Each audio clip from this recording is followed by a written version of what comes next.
Hello, my name is Andrew, and I want to show you how our grow zones are helping improve riparian zones that support our creeks.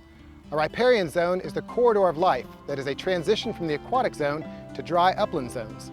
Here in Austin, we love our creeks and we cherish our lush riparian zones, so we're creating grow zones to help repair areas that were previously degraded from mowing. One of the benefits of grow zones is improved soil health. Let's compare soil from a healthy riparian zone, a degraded mowed zone, and a grow zone. We'll use a shovel to look at the soil profile and a penetrometer to measure how compact the soil is in pounds per square inch, or PSI. Right now, we're in a healthy riparian zone near South Boggy Creek. This riparian zone has mature trees, shrubs, grasses, and wildflowers, where vegetation has been allowed to grow undisturbed. In this area, the soil is healthy.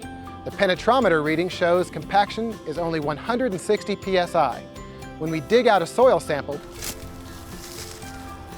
we see that these soils are loose, with lots of organic matter and soil critters like earthworms. Plant roots easily penetrate the soil and hold it in place, preventing erosion.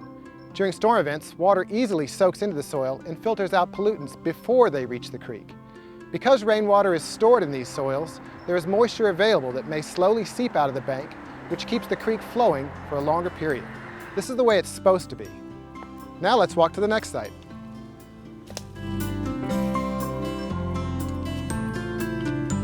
Now we're right next to the healthy riparian area, in an area that should be exactly the same, but the difference is that this area is regularly mowed. Frequent mowing degrades the vegetation and leads to compacted soils.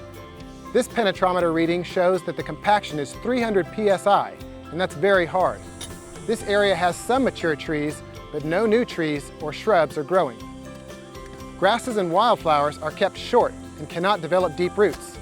When we dig out a soil sample, we see that it is more difficult to dig and the soil has less organic matter.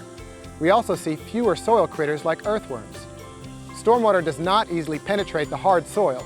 Instead, it rushes over the land, reaching the creek rapidly with its pollutants still suspended. And now let's go to the final site.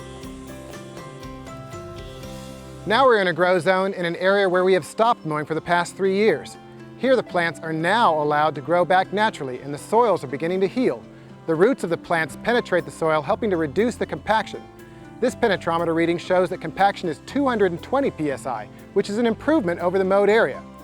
As the roots of the plants die, they become part of the organic matter in the soil. Leaves and other plant materials are able to become incorporated in the soil, which contributes nutrients and helps the soil soak up rainwater.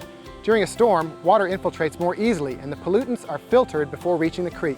Over time, this grow zone will become a healthy riparian zone. This graph shows the penetrometer readings next to each other. You can see how hard and compact the soil is in the mowed area. Here are the soil samples from our 3 sites. It's easy to see how the soil from the mowed area looks hard, while the soils from the riparian and grow zones have richer color and are healthier. To learn more about grow zones, visit our website at austintexas.gov/creekside.